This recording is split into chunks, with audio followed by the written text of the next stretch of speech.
Starbucks was once a symbol of global cool, like an unofficial embassy of American culture.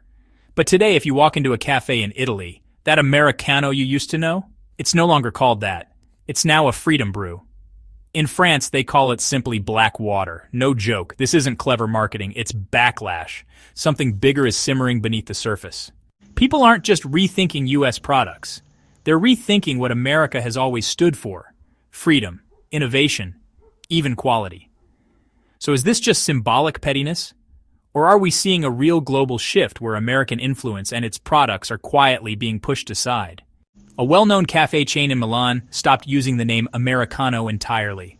They now call it acqua scura, black water, and it's not for laughs, it's a message. It no longer sells to associate taste with America, said co-owner Luca Ferrara in an interview with Corriere della Sera. And this isn't some one-off. In Seoul, Bangkok, even Paris, American-named drinks, dishes, and fast food items are being renamed with local or neutral terms. It's more than just a cultural phase. It's a clear sign of growing resistance to American symbols, especially among Gen Z. The 2024 Pew Global Attitude Survey revealed that U.S. favorability among young adults in G20 countries has dropped to just 43%. That's down from 62% a decade ago. As American soft power fades, even something as simple as coffee is becoming a reflection of how the world sees the U.S. Have you subscribed yet? You won't want to miss our next upload. Thank you, and let's continue. And it's not just about menus. A larger consumer backlash is bubbling. In 2024, U.S. consumer goods exports to Canada dropped by 11.4% and to the EU by 12.6%, according to the U.S. Census Bureau. But the change isn't just in the numbers. It's on the shelves. In Berlin, German retailer Rui slashed shelf space for Kellogg's and Kraft Heinz by 40%, replacing them with local products. The reason? Supply disruptions and falling trust.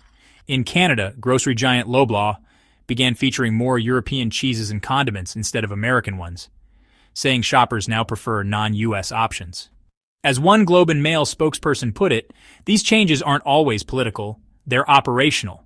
American suppliers have become harder to rely on due to delays, currency shifts, and trade uncertainty tied to Washington's foreign policy.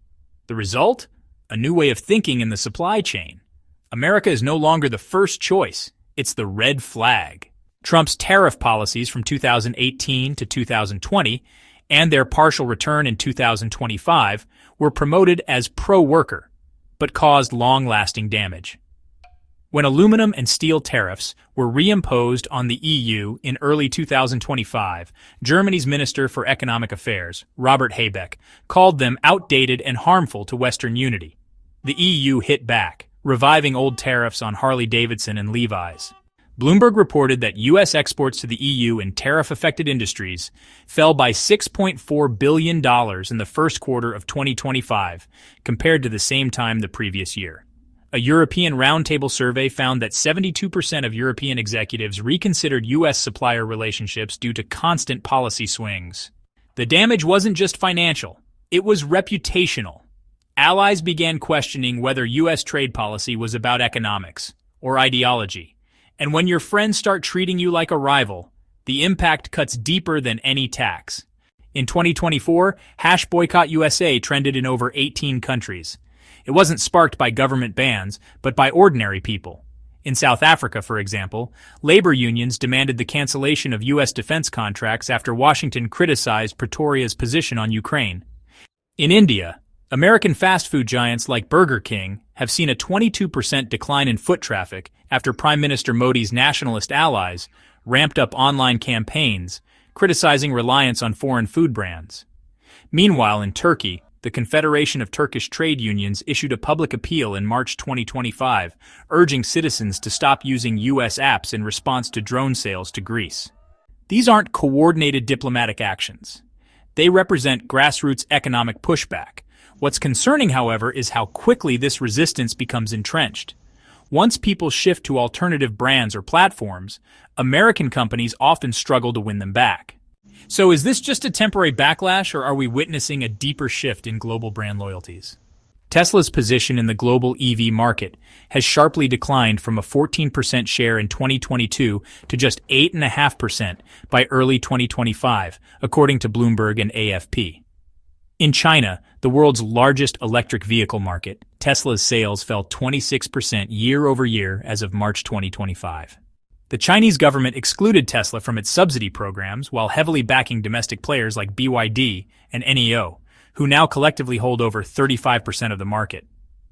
But this isn't only about policy, it's about perception. State-run media in China frequently present Tesla as a symbol of Western dominance. In Germany, the influential IG Metall union staged protests over working conditions at Tesla's Berlin Gigafactory, reinforcing narratives about exploitative American-style labor practices. Even in places once enthusiastic about Tesla, like Australia and Norway, satisfaction scores are slipping. Critics now point to concerns about invasive software and rising geopolitical tension. Elon Musk may have made electric vehicles desirable, but in today's world, where suspicion of American brands runs high, that desire now speaks with a different accent.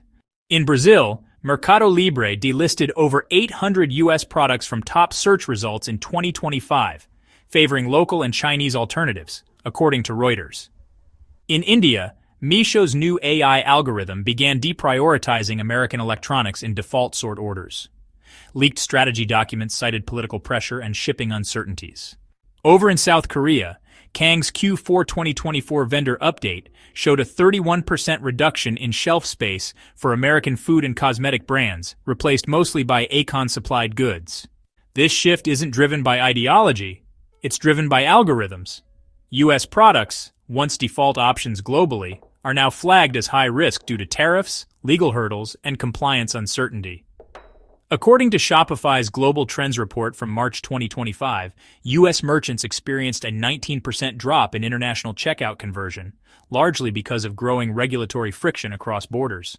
The result, not loud boycotts, just quiet disappearance. When algorithms hide you, consumers don't need a reason to stop buying. You're simply never seen. Coca-Cola discreetly removed Made in the USA labels from products sold in several African nations after sales dropped 12% in Nigeria and 9% in Kenya from Q1 2024 to Q1 2025, per Bloomberg Africa.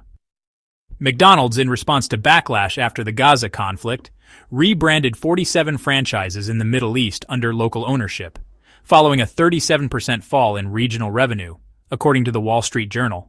Some brands are trying to detach from their U.S. image, like Nike operating in Iran through lookalike partners, or Meta minimizing its American identity in Vietnam. But these moves haven't repaired the damage. Edelman's 2025 Trust Barometer shows global trust in U.S. brands has dropped to 41%, the lowest level since 2002.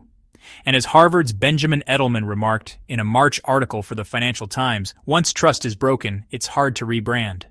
Consumers today aren't just reacting to brand names. They're responding to what those brands represent, national behavior built into supply chains, labor practices, and foreign policies.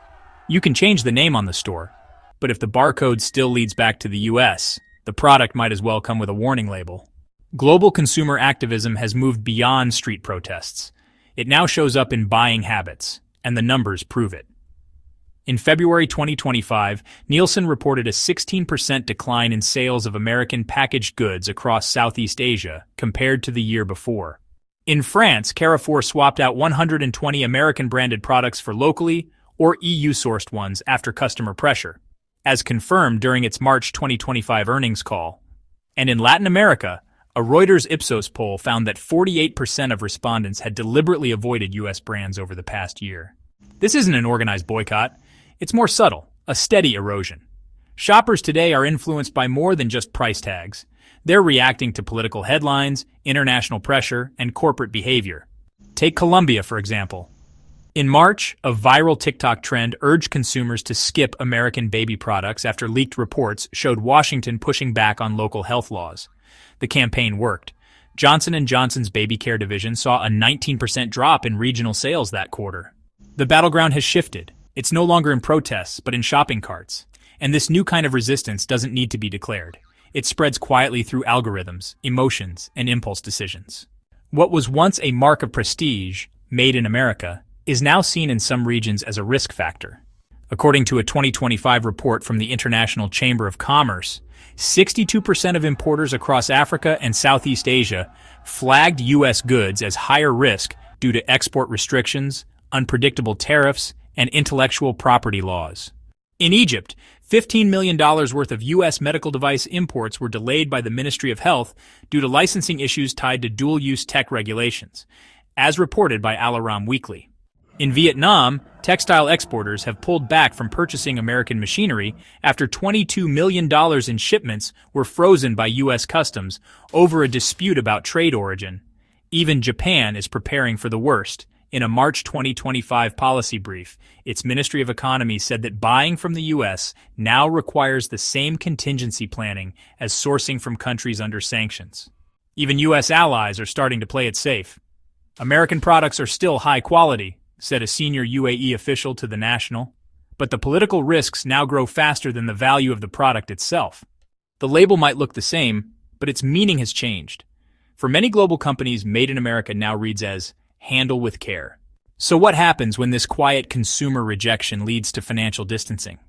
When the same retailers and governments that are phasing out American products begin doing the same with the US dollar? Because if a brand can fall, from jeans to ketchup, then a currency can fall too, starting with bond auctions and alternative payment systems. It's already happening. China and Saudi Arabia have begun settling oil trades in yuan.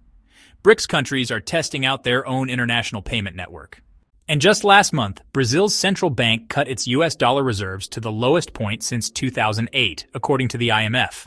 So if the world stops buying American goods, does it eventually stop buying America itself? That's not just a shift in trade, that's a global tremor. If you're enjoying this video, don't forget to like and subscribe, and check out another one that's now showing on your screen. Stay tuned for more hot news from 3 Daily News. Catch you in the next one.